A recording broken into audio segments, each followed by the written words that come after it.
Ah, revenge. There's nothing like the feeling of getting your own back, or hearing stories of terrible people who got their just desserts. However, some people have taken their revenge plots way too far, but in a way I just can't get enough of. From cheaters who had their lives completely ruined to immortalizing the deed with tattoos, here are even more stories of people who conducted some nuclear-level revenge.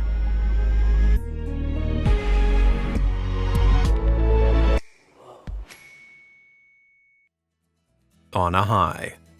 Now, in the last few videos of this series, I asked you guys to send me in your own revenge stories, and boy, did you guys have a lot of stories.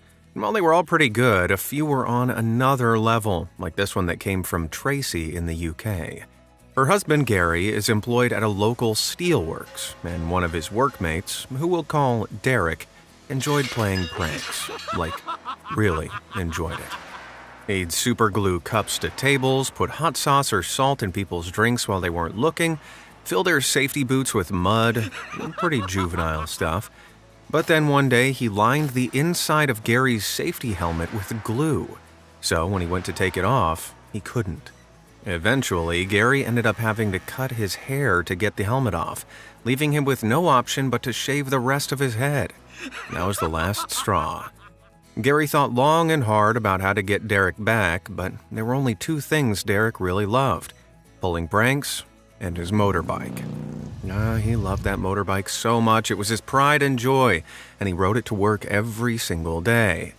And that's when Gary came up with an ingenious scheme. That Friday, he approached one of the site's crane operators, another man who's all too familiar with Derek's pranks, and asked him for a favor. Would he use the crane to pick up Derek's bike and leave it on top of their building? The crane operator happily agreed to, no questions asked. When the end of the day came around, the crane operators made a swift exit before Derek came out to the parking lot and saw his precious bike had vanished. At first he thought it had been stolen, and it was only when he saw his workmates pointing and laughing at the bike on the roof that he figured out what had happened. But because all the crane operators had already left, there was no way to get it down, and he had to spend the entire weekend without his precious motorbike, racking up expensive taxi fares to get around. When he came in the following Monday, he was fuming, petulantly demanding someone get it down and pay for all his taxi fares. But unimpressed by his antics, the crane operators refused and left it up there. He begged them, pleaded with them, but apparently it's still up there. Well, when it's eventually brought down, I don't imagine Derek will be keen to start pranking again. Don't I do it? In Western weddings, traditionally, the father of the bride pays for everything. However, the father of the bride in this next story, sent in to me by a viewer called Paul, paid for more than he ever bargained for. Paul's ex-army buddy, who I'll call Pete, was about to be married, mainly because his would-be father-in-law had obsessively pestered him about making an honest woman of his daughter. Pete's fiancée, Rebecca, had some expensive wedding plans, and her father was happy to pay for it all. However, during her bachelorette party, Rebecca drunkenly admitted to her friends that she'd cheated on Pete, and not just once, but more times than she could remember. News of this eventually reached Paul, and like a good friend, he immediately told Pete what he'd heard. He was expecting Pete to have a major reaction to this, but he started laughing. It turned out Pete had suspected Rebecca of being unfaithful for a while, and had hired a private investigator to follow her. The truth, he assured Paul, would all come out in good time. The wedding eventually rolled around, and the bride and groom were placing rings on each other's fingers, but when Rebecca said, "I do," Pete replied, "I don't." He then turned to the hundreds of guests and asked them all to look under their seats. There, they all found packets containing photos of Rebecca smooching other men. While everyone was gasping and shouting at Rebecca, Pete and his groomsmen, who were all in on the plot, grabbed several bottles of champagne from the bar and slipped out. With military precision, they made a beeline for Pete's family home, quickly removing all of Rebecca's possessions and dumping them in the yard before changing the locks. Well, I guess he technically did make an honest woman of her. in that he showed everyone she was honestly a cheater. Do you have a revenge story which you think can top that? Well, you can send it to me at revenge@beamazed.com. You might make it into the next part of the series. Alright, what's next? Deep water. Landlords. Some are good, some are bad, and some are just plain evil. But if you've ever had to live under a bad landlord, a story from 14 years ago belonging to a now deleted Reddit user, who I'll call Angela, might make all that rent money feel well spent. Back in the day, Angela rented a flat which was owned by a cheapskate landlord. He'd skimp on repairs, paint over mold, raise rents whenever he could. You know, typical scumbag species of landlord. After raising the rent for the third time in a single year, Angela decided to move out. On the last day of her lease, she'd cleaned up and removed the last of her belongings by 1 p.m. However, the landlord had told her to be out of the apartment by noon and used this as grounds to keep her entire security deposit, some $1,200. Angela was seething, but instead of fighting him on it, she decided to bide her time. 6 months later, in the dead of night, Angela dropped by her old apartment building. Without anyone around, she located an outdoor faucet that she'd seen a few times on a set of stairs leading to the building's basement, and turned it on.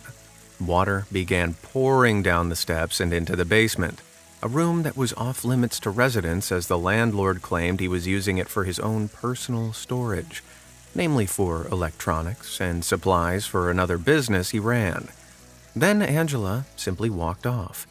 She moseyed past the building a few days later and noticed that the faucet was still on, a deep pool of water now swamping the door. Clearly, the landlord hadn't been around in a while because his basement storage room was completely flooded, undoubtedly ruining everything, including tens of thousands of dollars worth of electronics he had stored down there. Gee, I wonder if he skimped out on those repairs. Let it go. They say revenge is a dish best served cold, but I'd argue it's best served frozen, if Reddit user A Quiet Borderline's uncle's story is anything to go by. Uncle Dale was a senior engineer at a small firm in the U.S., and while not in his job description, he was also the one who organized the office parties.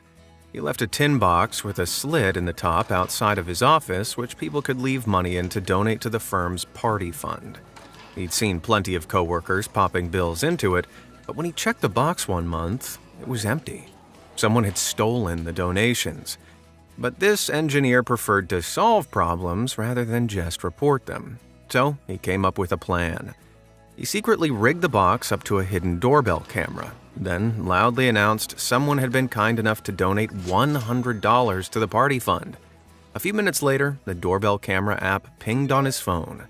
The footage showed Brad, the owner's nephew who had also worked at the firm, sneaking up to the box and opening it before realizing there was nothing inside it and guiltily slinking away.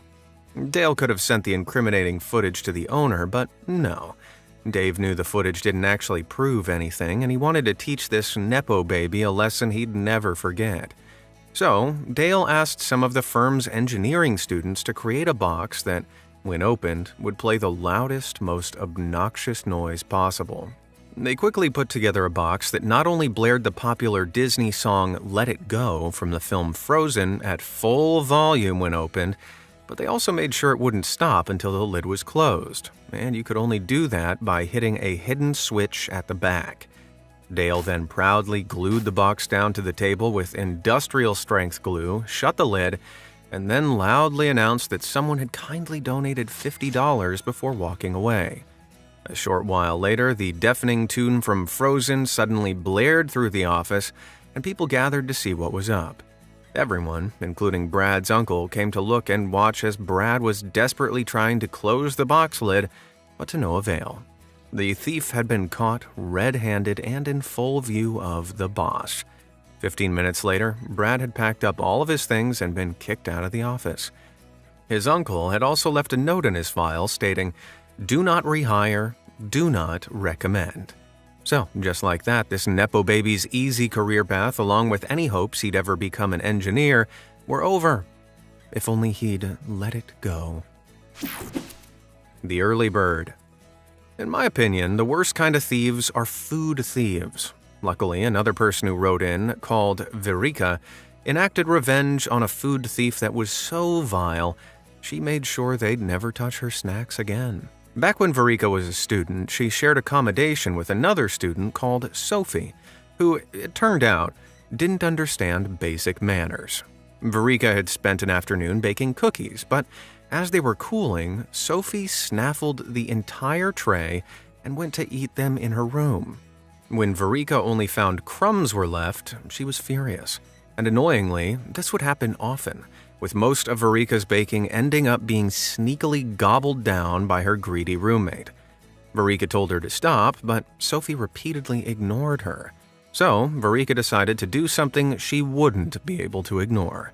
She made another batch of cookies, only this time she added huge fistfuls of dried mealworms into the dough. Oh, gross. Doubly gross for Sophie, though, because she was a strict vegetarian. Verika then baked them and, as per usual, left them out to cool. And right on cue, Sophie came in, snatched up the whole plate, and disappeared into her room. It was only when she was down to the last few cookies that Verika marched into her room and told her she'd actually eaten close to half a pound of mealworms. Sophie's face dropped, and she started screaming. She ran to the bathroom, and all Verika heard for the next few hours were the sounds of retching and heaving. Eventually, Sophie emerged, and her entire face was bloodshot from puking so hard. Verika's baked goods never went missing after that. Spider hider. Alright, if there are any arachnophobes out there, I suggest you skip ahead to the next story, because this one that was sent in from Wild Bill will send shivers up your spine. Many years ago, when Bill was just 10, his older sister spilled a glass of milk all over a carpet in their house, and then blamed Bill for it. Despite his protests, Bill was punished by his mom, and then all the family put the incident behind them. All of them except Bill, that was. One day, he was at the local arcade, and after winning a whole bunch of tickets, he saw in exchange for a single ticket, he could get a cheap plastic spider toy. Suddenly, a brilliant revenge plot came to mind. For 2 weeks, he visited the arcade and traded all his tickets for as many fake spiders as possible. By the end, he had hundreds of the things and began hiding them all over his house. Now, this sounds pretty harmless, but both Bill's sister and mother were severe arachnophobes. Not just a bit scared of spiders, but mortally afraid. So whenever either of them found one of the plastic arachnids, they'd scream and shriek like there was no tomorrow. Bill's reign of terror continued for several weeks, and he hid these things everywhere, in their beds, in their clothes, their food cupboards. After a few weeks, his sister got used to the pranks, merely calling her brother stupid whenever she found another one. And that's when he enacted the final part of his plan. The entire time he'd been pranking his mom and sister, he'd secretly been catching a whole bunch of real spiders and kept them in a jar. And now it was time to release them. All over his sister's bed. After the jar was empty, he went downstairs, turned on the TV, and waited. He heard his sister walk into her room, and it wasn't long before she yelled down, "God, you're so immature." Bill could only assume that what happened next was she went to remove the spiders on her bed, thinking they were plastic, when she suddenly realized they were all real. She screamed so loud their mom ran upstairs, thinking something serious had happened. Moments later, both Bill's mom and sister were shrieking like banshees and ran out of the house. Bill took his sweet, sweet time removing the remaining spiders from the bed. But even once they were all gone, it's easy to imagine how paranoid his sister must have been every time she climbed into that bed. All that over some spilled milk. Tattoo far. Now, I love a good prank, but the pranks couples can play on each other are elite. Playing a prank on your partner is funny for reasons I just cannot explain. For example, one woman in the UK pranked her partner in 2019 by giving him a bad haircut. They both found it funny as they'd been pranking each other like this for over 20 years, and it grew back in a couple of weeks, so no harm, no foul. However, her partner really wanted to get his own back, but not by cutting her hair or doing anything to her at all. No, instead, he decided to get a picture of her. Not a nice one, an unflattering one where she was asleep. Okay, pretty funny, but he wasn't done there. Oh no, because then he got that unflattering picture tattooed on himself, really bringing out all the details. Okay, now that is commitment to the venge. At first, his wife was absolutely furious, but eventually came around to see the funny side of it. Man, how do you reckon she's going to top that? Let me know down in the comments. Way too far. Getting a tattoo as a form of revenge is a hilarious, albeit permanent, way to go about it. But sometimes it really gets the message across, as TikTok user Modern Day Angel knows all too well. Being covered head to toe in tattoos, he would occasionally attract pretty mean comments from other TikTok users, like this particularly nasty one from a user called Max. But we all know the golden rule. On the internet, never feed the trolls. At first, Modern Day Angel looked like he was going to let it slide. However, Max had left his Facebook account linked to his TikTok, and Modern Day Angel found a post Max had written dedicated to the passing of his father. So, Modern Day Angel did what any rational man seeking revenge on a silly little troll would do. He got the picture of Max's dad tattooed on his thigh next to the Grim Reaper. That is a level of disrespect I didn't even know existed. Guess Max's dad is with the Angels now. Well, a modern day angel at least. Revenge fail. Now, I usually cover stories of nuclear revenge that succeed, but I want to talk about one which backfired so badly it made major news headlines all over the world. David and Ina Steiner, a couple who live in the U.S. state of Massachusetts, own a blog called E-Commerce Bites and regularly publish articles on e-commerce news. Back in 2019, Ina published a story on the blog covering a lawsuit being brought against the auction site eBay, criticizing the company heavily. Now, you'd think eBay, being a major corporation, would barely take notice of one relatively small blog, but it did. So much so that eBay's CEO at the time, yes, the actual CEO of a $22 billion company, David Wenig, instructed his staff to take the Steiners down. Soon, the Steiners began receiving things they'd never ordered, and not nice things. There was a funeral wreath, a book on how to deal with the loss of a spouse, a grisly pig mask, $70 worth of weird pizza, and even live spiders and cockroaches. But that wasn't all. The eBay executives bombarded the couple with hate from fake social media accounts, sent them threats, and even physically stalked them, going as far as trying to plant GPS trackers on their car. Well, this is revenge overkill even by my standards. Now, what were they expecting to happen? Well, it turns out this was all part of what the executives called a white knight strategy.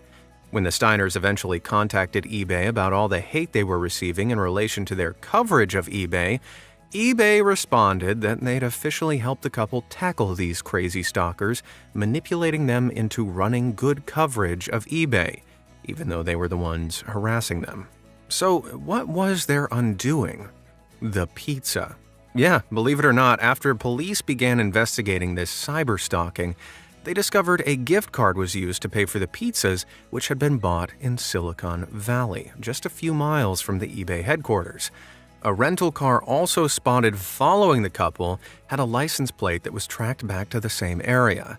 It was at this point that the police got the FBI and eBay's own lawyers involved, which the executives hadn't expected.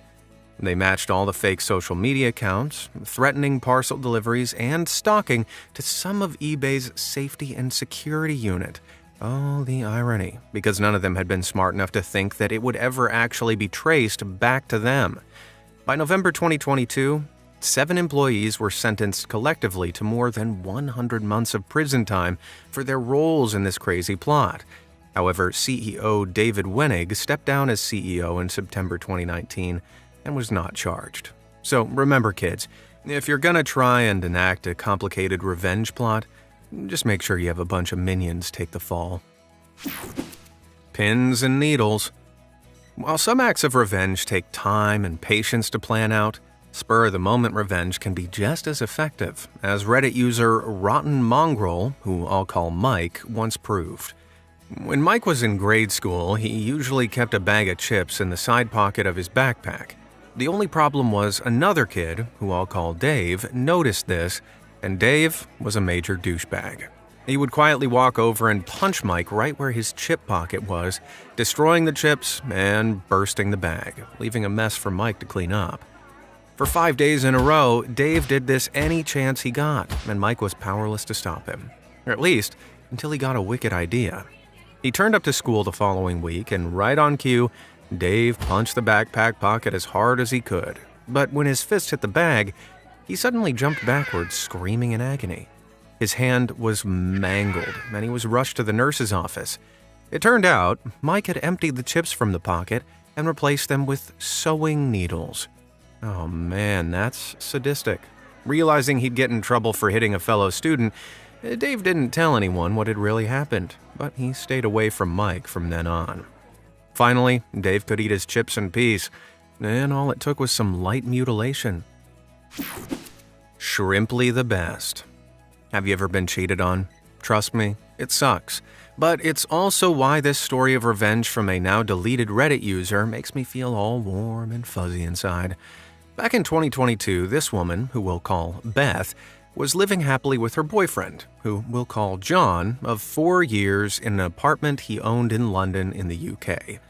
She'd been studying really hard to get her master's degree, and for a few months, she'd been spending every waking moment on her thesis. So initially, she didn't notice when John would come home later than expected or began spending more time out of the apartment. Then one day, after she'd finally finished, she decided to book them both a little vacation as a treat. She logged onto her account for a hotel chain she regularly used and suddenly noticed there were several bookings for a hotel in London that she hadn't made, one of which was booked for that very day. She quickly rang up the concierge and asked what was going on.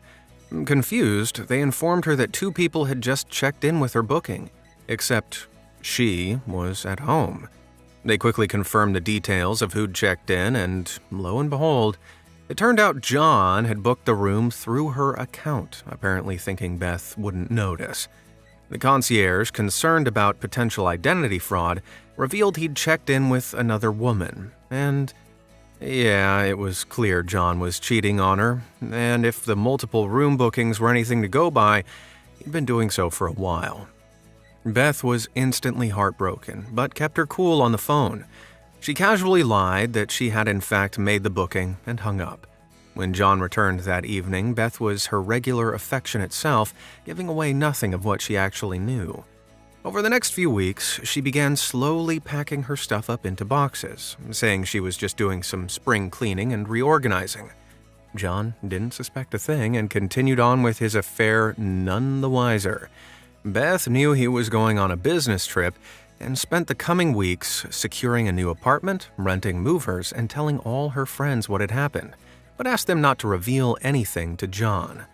She also told their downstairs neighbors what John had done, and disgusted by his behavior, they vowed to help her however they could.